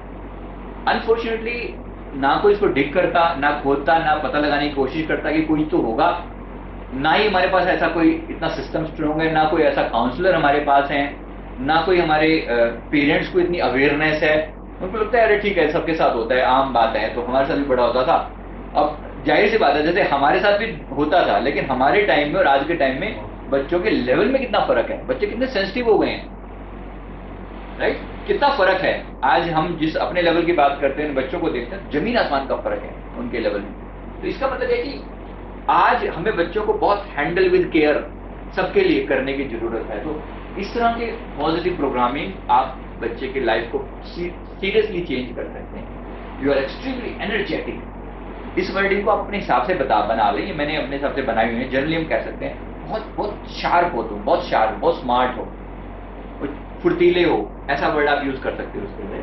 पावरफुल हो, लवेबल हो, दिस इज एक्सट्रीमली इंपॉर्टेंट। चाहे वो बाकी चीजों को नहीं भी पकड़ेगा ना, इसको जरूर पकड़ेगा। लवेबल, सब तुम्हें पसंद करते हैं, तुम्हें प्यार करते हैं। हर इंसान ये सुनना चाहता है, प्यार उसकी प्राइमरी नीड है कि सब मुझे चाहते हैं। इन जनरल राइट, सब मुझे चाहते हैं, सब मुझे अच्छा समझते हैं, मेरी पर्सनैलिटी बहुत अच्छी है, सब लोग अच्छा दिखना चाहते हैं। ये जनरल चीज है सबके लिए। जो एक्सीलेंट मेमोरी एंड कंसंट्रेशन, अगर अपने बच्चे की मेमोरी कंसंट्रेशन बढ़ाना चाहते हैं, ये लाइन आप उसे जरूर बोलिए, देखिए क्या इम्पैक्ट होगा। सब तुम्हें पसंद करते हैं, you have a magnetic personality, you are a great leader. समय के हिसाब से जैसा बच्चा हो उसको आप अलग अलग वर्डिंग बोल सकते हैं। ठीक है, यहाँ से मैं ये वाला चैप्टर को कवर करता हूँ। अब मैं ग्रेट टीचर्स के डिफरेंट एस्पेक्ट्स को बता रहा हूँ। अब हम आते हैं नंबर 5 पर, teach learning not the subject. सीखना सिखाएं, ना कि केवल सब्जेक्ट पढ़ाएं। जैसे बहुत जगह मैंने अभी कहा कि हम फिलॉसफी जो होती है जिसको लेके हम शुरुआत करते हैं टीचिंग करियर की, वो तो बहुत बड़ी होती है, लेकिन जब रिजल्ट निकलता है उसमें बहुत कुछ जाके स्लोली वो सारी जो फायर थी वो चेंज होनी शुरू हो जाती है। The best teachers are those who show you where to look but don't tell you what to see। हमारे यहाँ ना एक बहुत बड़ी समस्या क्या है कि अगर हम एजुकेशन को सिर्फ एक मार्क्स लाने का साधन समझ के बैठ जाएं तो बहुत सीरियस मिस्टेक कर रहे हैं कि बस बच्चे को इतना पढ़ा दें कि बस वो अच्छे नंबर लेके पास हो जाए और बड़ा आदमी बन जाए, जिसको हम कहते हैं सो कॉल्ड बड़ा आदमी। ये हमारे एजुकेशन सिस्टम की बहुत सीरियस प्रॉब्लम है, बहुत सीरियस प्रॉब्लम है। हम उसमें बड़े लिटरली एक बड़े लेवल के आदमी बनने के लिए वो बीज नहीं बो रहे हैं। जो ये स्टेटमेंट दी गई है, आई डोंट नो कितने टीचर ने इस बारे में भी सोचा भी होगा। Who show you where to look but don't tell you what to see। इसका मतलब सिंपल सा ये है कि आपको बेस प्रिंसिपल पढ़ा दिए जाते हैं, रूल बता दिए जाएं, बट रटे रटाए सब्जेक्ट मैटर को ना पढ़ाया जाए। ये बात को समझ पा रहे हैं? रटे रटाए सब्जेक्ट मैटर पढ़ाने के बजाय कुछ बेस प्रिंसिपल बता दिए जाएं जो उसकी लाइफ के अंदर कुछ ऐसा रूल, ऐसे मोरल वैल्यू सेट कर दे जिससे वो अपने टारगेट को पा सके, पहुंच सके। अब अगर उस पर अगर वो चलेगा, जैसे हम लोग एक स्टेटमेंट, मैं इंजीनियरिंग लाइन में रहा हूं और मैं अभी सैमसंग में as a senior chief engineer की पोस्ट पे से मैंने रिटायरमेंट लेके अपनी कंपनी ये वाली खोली है। मैं आपको ये इसलिए कह रहा हूं कि उस समय में जब हम सैमसंग में मैं as a senior chief engineer की पोस्ट पर था तो वहां पर हमें जो बताया जाता था, हमें खास तौर पे हमारी डायरेक्शन दी जाती थी। जब एक सीनियर चीफ इंजीनियर जब कंपनी के बारे में कुछ सोच रहा है तो डायरेक्शन कैसे दी जाती थी, मैं आपको एग्जांपल से बता रहा हूं ये वाली चीज को, कि जब आप उस लेवल पर बैठे होते हो, आपको उस समय में अगला मोबाइल फोन कौन सा बनाना है, मान लो सैमसंग के बारे में आप समझते हैं, सैमसंग मान लो मोबाइल की कंपनी, मोबाइल डिवीजन में ही मैं था। तो एक तो ये कि मैं सिर्फ इतनी चीज पे काम करूं कि मेरे को अगला मोबाइल कौन सा बनाना है, इसमें फीचर कौन सी डालनी है, ये इसमें ये चेंज कर दो, उसकी बैटरी कम है, इसकी वीक है, इसको ठीक कर दो, जो सैमसंग की नॉर्मल प्रॉब्लम है अगर आपको पता हो। एक तो ये कि मैं सिर्फ उन चीजों के बारे में सोचूं, एक ये है कि मैं एक बड़ी फिलॉसफी के बारे में सोचूं कि ओवरऑल मोबाइल का यूज हम कितना बेटर कर सकते हैं। आज समझ पा रहे हैं आप किस तरह से मोबाइल हमारी लाइफ में ऐसे एंटर हो चुका है कि रोटी कपड़ा मकान और मोबाइल मैंडेटरी हो चुका है, मैंडेटरी चीज हो चुकी है, हमारी लाइफ का इंटीग्रेटेड पार्ट हो चुका है। शायद दिन में 1 घंटा भी अपने मोबाइल से हम दूर ना रहते हो, ज्यादा कह दिया मैंने ना, 1 घंटा भी ज्यादा हो गया। तो ये क्यों है? कहीं ना कहीं कोई ऐसा लोग हैं जो इस फिलॉसफी पर काम करते हैं कि कैसे इस चीज को आपकी लाइफ के हर पार्ट में इंटीग्रेट कर दिया जाए। आप समझ पा रहे हैं? एक वो उस प्रिंसिपल की बात कर रहा हूं मैं यहाँ। जो चीज आपने सीखी होती है ना, ये इतने बड़े लेवल पर जाके इम्पैक्ट करती है आपकी लाइफ को। आप उतने बड़े लेवल पर बैठ के टिट-पिट चीजों पर काम नहीं करते, छोटी छोटी चीजों पर, मैं ये ठीक कर दूं, इसमें ये कमी है, ये पूरी कर दूं। ये एक कर्मचारी लेवल पर कोई भी कर सकता है, एम्प्लॉय लेवल पर। लेकिन जब आप प्रिंसिपल्स की बात करते हो तो बहुत बड़े लेवल पर आप सोचते हो। वो अगर हम बच्चे की लाइफ में ऐसे 2-4 बच्चे भी पैदा कर पाए ना, तो शायद हम हिंदुस्तान का या पूरे वर्ल्ड का नक्शा बदल सकते हैं। राइट? तो यहाँ हमें थोड़ा सा सोचने की जरूरत है। हर बच्चे के अंदर छुपे उस टैलेंट को पहचानना कि बच्चा कहाँ तक जा सकता है। इसके अंदर कुछ है जो बबलिंग है, कुछ है जो आपको लगता है कि इसको थोड़ी सी डायरेक्शन दे दी जाए ना, कुछ का कुछ कर दिखाएगा। ये कर भी रहे हैं लोग। जहां जहां टीचर्स ने थोड़ा सा सपोर्ट किया है, पेरेंट्स ने थोड़ा सपोर्ट किया है, स्कूल ने थोड़ा सपोर्ट किया है, बच्चे बहुत बड़े लेवल पर चेंज ला पा रहे हैं। तो हमें उस लेवल पर सोचना है। थोड़ा सा और हाई लेवल पर टीचेस प्रॉब्लम सॉल्विंग स्किल्स। केवल करंट जो टॉपिक है उसको फिनिश करना हमारा पर्पस ना हो, मैं बच्चे को प्रॉब्लम सॉल्विंग स्किल सिखाऊं कि समस्या का समाधान आपको कैसे करना होता है। अगर मैं रूट लेवल पर कुछ काम कर पाऊं ना, तो वो लाइफ को बहुत बड़े लेवल पर इंपैक्ट कर सकेगा। Give them problem to solve, not just the questions to answer. Motivate to find the solution, inspire to think beyond. इसके लिए आप अपने बच्चों में कुछ ऐसे, अभी मैं अगले लेवल पर आपको बताता हूँ, थोड़ी सी हम चीजें सोच पाएंगे। Teach, inspire and motivate. इस लेवल पर हम का भी काम कर रहे हैं। एक और थोड़ा इम्प्रूव क्रिएटिविटी, अपने बच्चों में हम क्रिएटिविटी कैसे बढ़ाएं। देखिए क्रिएटिविटी के बारे में सोचा चीजें, सबसे पहले है कि आप, ये आपका बच्चा जब मैं लिख रहा हूँ इसका मतलब आपके स्टूडेंट्स इन जनरल, ये पेरेंट्स के लिए भी कई बार हम ये प्रेजेंटेशन ये वाला पार्ट देते हैं। तो बेसिक प्रॉब्लम सॉल्विंग स्किल्स कैसे होते हैं, आपका बच्चा हर फील्ड में क्रिएटिव हो, उसके अंदर से बेस्ट टैलेंट निकाल कर आ सके, तो बचपन से उसकी प्रॉब्लम सॉल्विंग स्किल्स की को बढ़ाने की कोशिश करें, उसकी इमेजिनेशन पावर को बढ़ाने की कोशिश करें।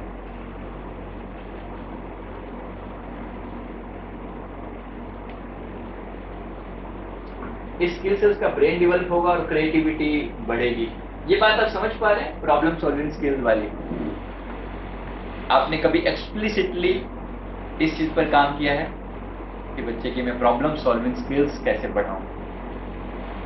कभी एक्सप्लिसिटली, कभी जानबूझकर सोच समझकर कि हाँ मुझे बच्चे की स्किल्स बढ़ानी है, जो प्रॉब्लम को सोल्व किस मेथड से करता है, किस मेथोडोलॉजी से करता है, उसकी फिलॉसफी क्या होती है प्रॉब्लम सोल्व करने की। क्योंकि बहुत बार हमारे पास रोज जैसे बच्चे आते हैं ना, तो कई बार एक अभी बच्ची आई हुई थी, उसके पेरेंट्स की सबसे बड़ी शिकायत ये थी कि ये इतनी स्मार्ट है, ये इतनी स्मार्ट है, ये कुछ भी रट्टा मार लेती है, कुछ भी, यहाँ तक कि मैथ्स के क्वेश्चन आंसर भी उसको रटे पड़े होते हैं।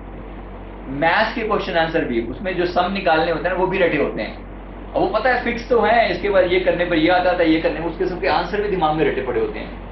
अब सोचो अगर ऐसे बच्चे होंगे, यहाँ तक ठीक है पास होते चले जाएंगे, 10-12 क्लास तक पास हो जाना कोई बड़ी बात नहीं है। प्रॉब्लम है जैसे ही आप किसी प्रोफेशनल कॉलेज में एंटर करते हो, वहां आपके सारे बेस प्रिंसिपल हिल जाते हैं। इसलिए तो इतने ज्यादा, आपको पता है कितने ड्रॉप आउट होते हैं हमारे यहाँ पर? जो टोटल ड्रॉप आउट परसेंटेज है वर्ल्ड में पूरे सबसे ज्यादा है। मेरे को एग्जैक्ट नंबर फिगर नहीं पता, पर जैसे अप्रोक्सीमेटली मतलब 10 से 20% के बीच में है। अगर 100 बच्चों ने एडमिशन लिया तो उसमें से 20 बच्चे पॉसिबल है कि वो छोड़ के भाग जाएंगे। चलते चलाते कॉलेज की बात कर रहा हूँ मैं, यहाँ तक कि आईआईटी में भी, आईआईटी जैसे टॉप इंस्टीट्यूशन में भी बच्चे छोड़ के भाग जाते हैं, मेडिकल में भी, एम्स में भी, जहां पर छोड़ के भाग जाते हैं। क्यों?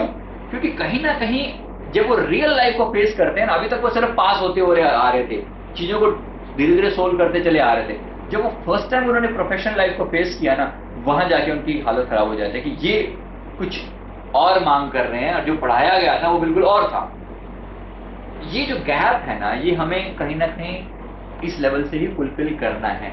कुछ बेस प्रिंसिपल को समझना है कि अपने बच्चों में हम प्रॉब्लम सॉल्विंग स्किल्स डेवलप कर सकें, न कि उसको सब्जेक्ट मैटर केवल पढ़ाकर पास करवा सकें, ऐसा कुछ।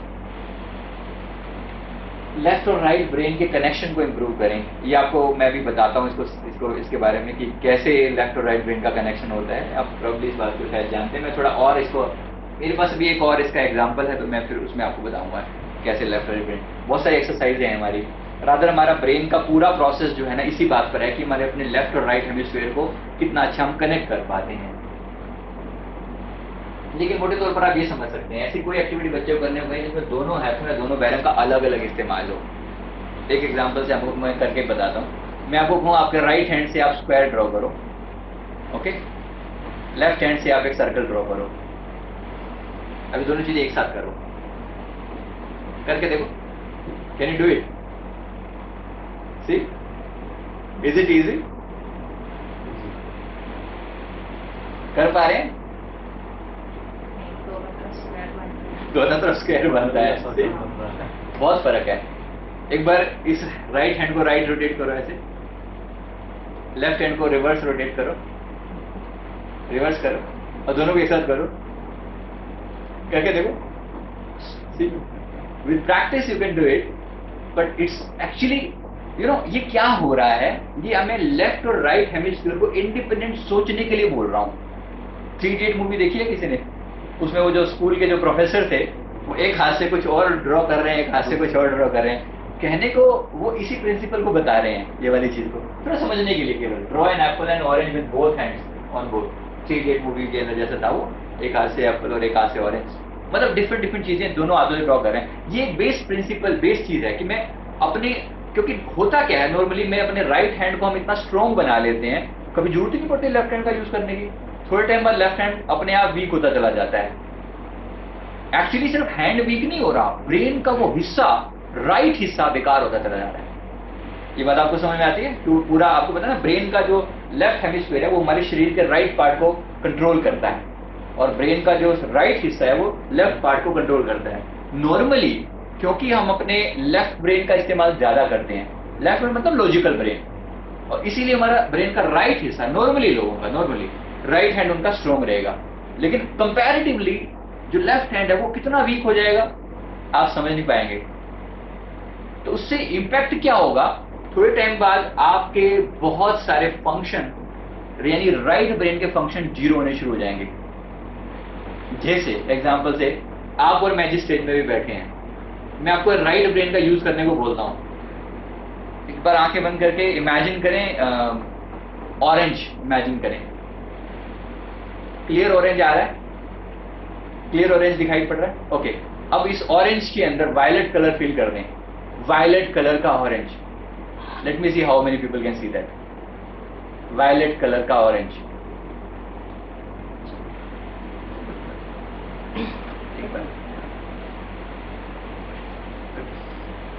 बंद।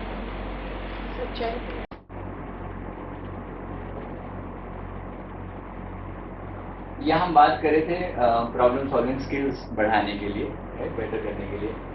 तो इसमें मैंने कहा लेफ्ट और राइट ब्रेन को बैलेंस कैसे करना है, इसके लिए ये कुछ एक्सरसाइजेज भी होती हैं, और कुछ मैंने जैसे ये करवाया, ये जो इस तरह से ब्रेन जिम और ये आई की एक्सरसाइज होती हैं, कुछ आँख की एक्सरसाइज होती हैं, आई बॉल एक्सरसाइज इनको कहते हैं। ये मैं आपको अभी करके दिखाऊंगा, कुछ करके दिखाओगे? आई कोई अगर ब्रेन जिम का कोई पार्ट करके दिखाना, brain gym iron and hammer करके दिखाना। हाँ, आप करके देख सकते हैं, जरा ट्राई करें। एक हाथ से सिर्फ आपने ऐसे करना है, ठीक है, और एक हाथ से ऐसे करना है, सी दोनों को एक साथ करो। ये वाला ऐसे और एक वाला ऐसे करके देखो, इजी है, वेरी डिफिकल्ट है ना, वेरी डिफिकल्ट, पूरा जोर पड़ता है दिमाग के अंदर। ठीक है, थोड़ी सी आपने प्रैक्टिस की होगी, थोड़े वो करके दिखाएं, उल्टा वाला, ये वाला राइट वाला ही करें।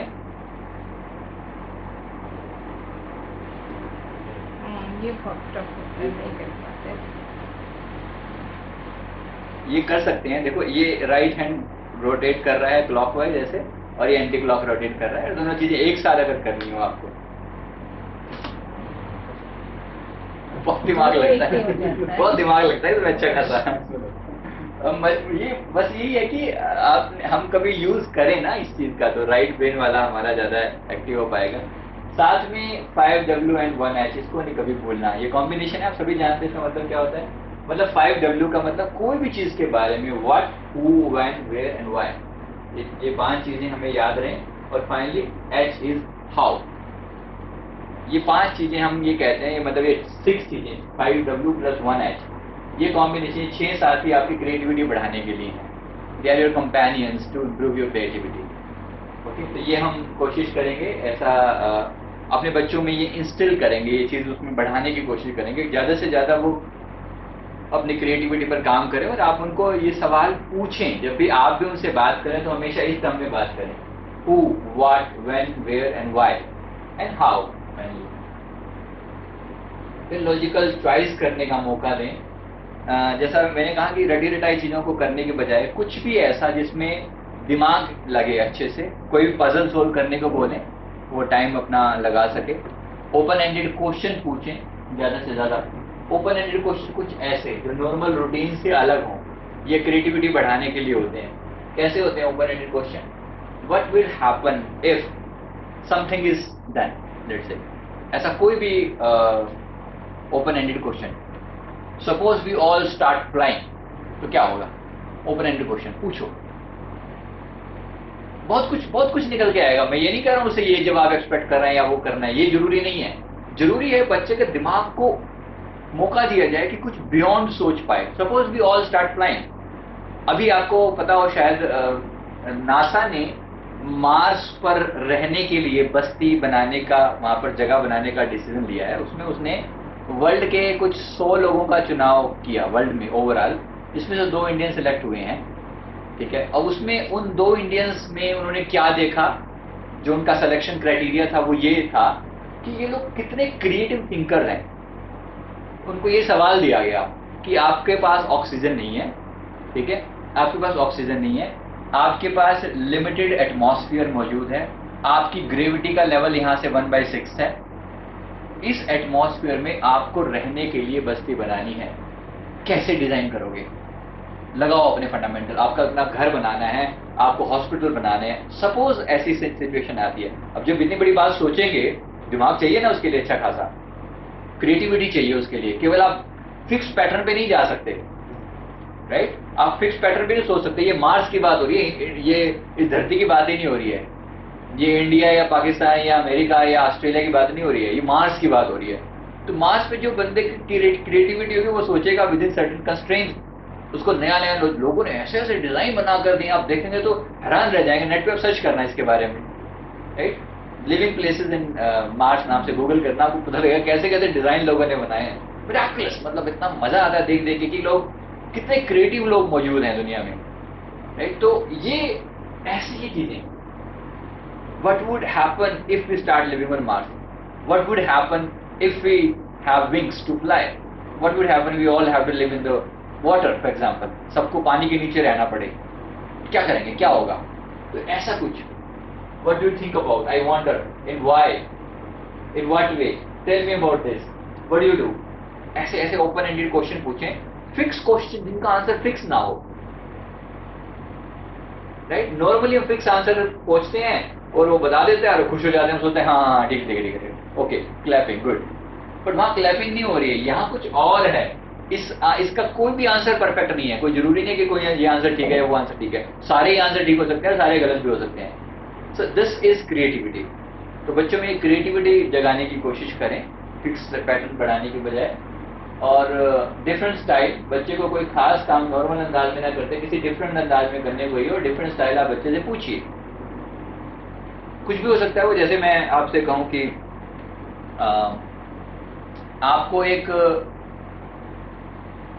एप्पल 5 लोगों में बांटना है लेकिन चाकू का यूज नहीं करना, क्या करेंगे? स्पून से काट देंगे, एक ऑप्शन है। मैंने मना नहीं किया, लेकिन आपको 5 तरीके बताने हैं। कटोरी से काट देंगे, वो भी उसी के भाई है। और कुछ बताएं? 5 लोगों में बांटना है, क्या करेंगे? ग्लास से काट वो भी उसी का भाई है, वो सारी एक जैसी भाई बंधु। और बताइए कुछ और? जूस निकाल के एक एक बाइट करवा देंगे, ये भी एक पॉसिबिलिटी है। सर उसका जूस निकाल के, उसका जूस निकाल के बराबर बराबर बांट सकते हैं, क्वाइट पॉसिबल ना। दिमाग लगाएं, रोका किसने है आपको? आप देखिए ना, एक रास्ता मैंने ब्लॉक किया, मेरे पास 10 रास्ते और खुल गए। ऐसे ही जब आपको कुछ बियॉन्ड सोचना है, और बियॉन्ड सोचने वाले लोग ऐसे ही होते हैं। आपको पता है 2006 में आईफोन सभी ने देखा, सभी आईफोन के दीवाने भी हो सकते हैं, क्योंकि आईफोन अपने आप में एक ब्रांड बनाया है। स्टीव जॉब ने जिस समय में आईफोन की बात हो रही थी, you know, he was a this kind of, जो बोलते हैं ना, क्या बोलते हैं, ए डिफरेंट थिंकर, एक अलग ही तरह का मिजाज था उस बंदे का। उसके साथ यही था कि अगर आपने 2006 से पहले के मोबाइल फोन देखे हो तो इतने बड़े बड़े फोन हुआ करते थे। वो मोटरोला का फोन आते थे, नोकिया के वो बड़े वाले, उसको कुत्ता भगाओ यंत्र बोलते थे हम अपनी भाषा में। हम इंजीनियरिंग लाइन से हैं तो हमारे हिसाब से, क्योंकि फोन हमारे हाथ में आते थे। मेरा तो खास तौर पे नोकिया के साथ ही मेरा कॉन्ट्रैक्ट, मेरा काम चल रहा था, तो इतने मोटे मोटे फोन हुआ करते थे वो। आप उन फोन को देख लें तो मतलब लिटरली उसे में उठाने में आपको अच्छा खासा वजन लगता था। 800 ग्राम का फोन है, 1 किलो 10 ग्राम का फोन है। कहाँ आज 110 ग्राम का फोन आता है, 100 ग्राम का फोन आता है, 80 ग्राम का फोन आता है। मतलब हम कहाँ वो बात करते हैं, कहाँ 800 ग्राम का फोन होता होगा। आप जेब में रख लो, आपको परेशानी होनी शुरू हो जाएगी। और लिटरली कुत्ता हुआ यंत्र इसीलिए कि कभी किसी को मार दो तो वो तो इसका मतलब क्या था कि जब सारा दौर उन फोन का चल रहा था, बड़े बड़े मोटे मोटे फोन का चल रहा था, इतने मोटे मोटे तो बटन हुआ करते थे, इतनी बड़ी बड़ी बैटरियां लगी होती थी।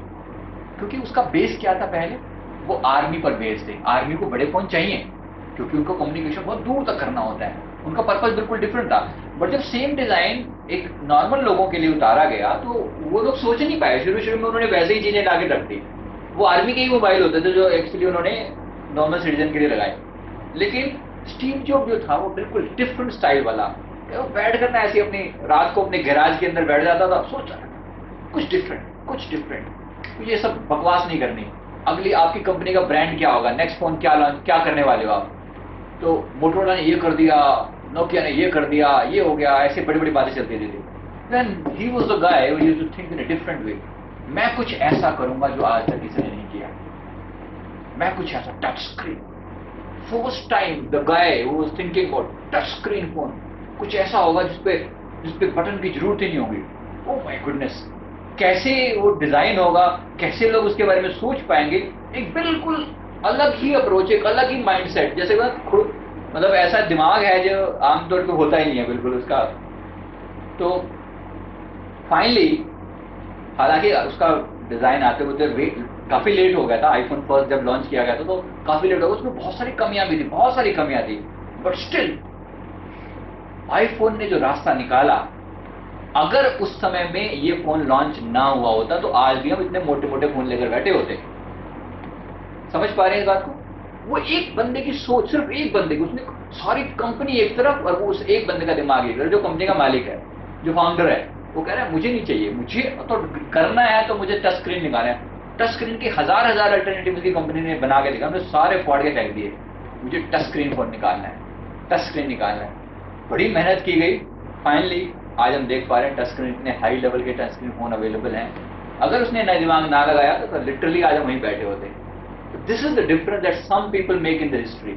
और वो ऐसे ही लोग होते हैं जिनको कुछ जिनके राइट ब्रेन पर किसी न किसी ने जोर डाला हुआ है, वो हमारी तरह नॉर्मल सोच से अलग सोचने वाले लोग होते हैं। तो ये हमें भी अपने बच्चों पर ऐसी कुछ मेहनत करनी है। रोल प्लेइंग एक्ट, किसी ऐसे बंदे का रोल प्ले करने को बोले जिसको वो जानता हो। सपोज उसको बोले आप प्रधानमंत्री का रोल प्ले करके दिखाइए, सोचिए बच्चा क्या एक्ट करेगा जब वो रोल प्ले करेगा नरेंद्र मोदी का। You find the difference. आपको पता लगेगा कि इस बंदे की सोच कहां तक है इस बच्चे की। जरूरी नहीं कि वो पढ़ाई में स्मार्ट ही हो हर चीज में, लेकिन हो सकता है रोल प्ले में बहुत बड़ी चीज दिखा दे, वो कुछ ऐसी चीज उसने नोट करी हो जो शायद उसकी बहुत बड़ी कमी निकाल दे, कुछ बहुत बड़ी चीज को ठीक कर दे वो। This is what is required in creativity.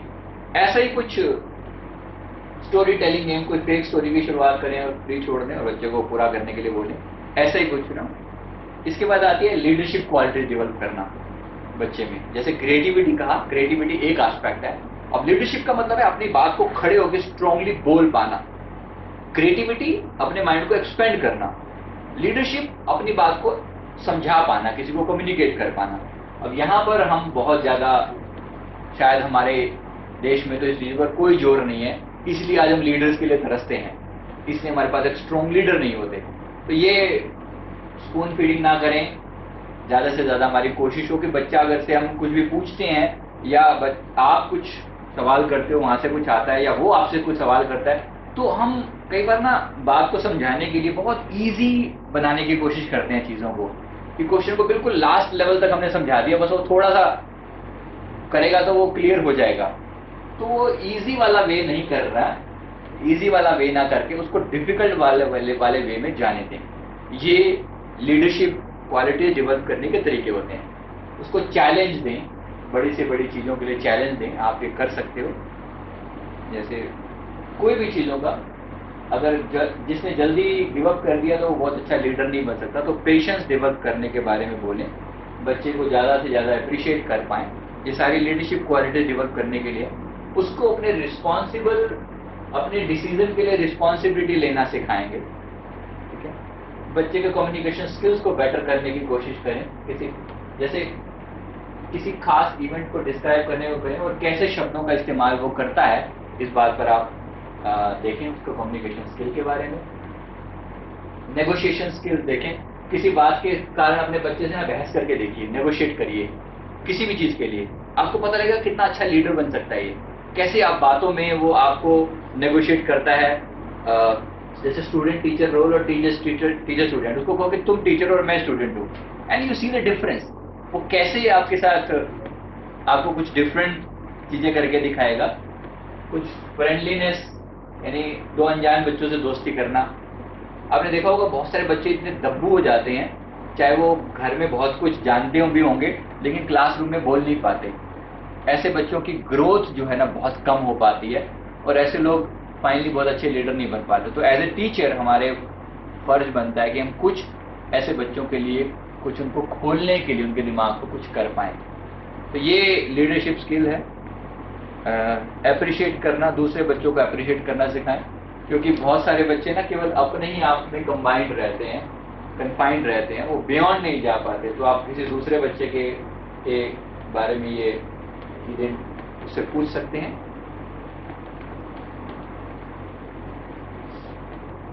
अब हम ब्रेन पावर एक्सरसाइज के बारे में मैंने आपको ये पहले बताया था, ब्रेन जिम एक्सरसाइज। ये ब्रेन को डेवलप करने के लिए अलग अलग वेज है।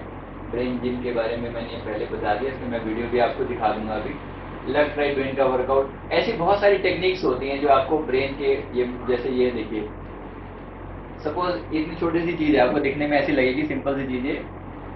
आपको क्या करना है, जो लेटर दिख रहा है ना ये नहीं पढ़ना, इसके अंदर जो कलर है ना वो पढ़ना है। पढ़िए जरा, ऐसे ऐसे करके पढ़ना, लाइन बाय लाइन। देखो जल्दी जल्दी पढ़ो, जल्दी फास्ट फास्ट। कितनी जल्दी आप पढ़ सकते हैं, जरा ट्राई करें। आपको सिर्फ कलर पढ़ना है इसका। देखो कितना जोर पड़ता है दिमाग के ऊपर, सारे पुर्जे हिला देता है ये अच्छे से। It's a big exercise. तो कहने के लिए कह रहा हूँ, आपकी इतनी सिंपल चीज भी हो सकती है जिसको आप कुछ भी दिखा सकते हैं बच्चों को। देखो, so this is brain workout. ऐसे तो ऐसे ये है ब्रेन को बढ़ाने के डिफरेंट टेक्निक्स। इसको मैं अभी यहीं फिनिश करता हूँ यहाँ पर। आगे बहुत सारी और चीजें हैं जिस पर अभी, लेकिन अभी ना टाइम इतना अलाउ नहीं करता कि मैं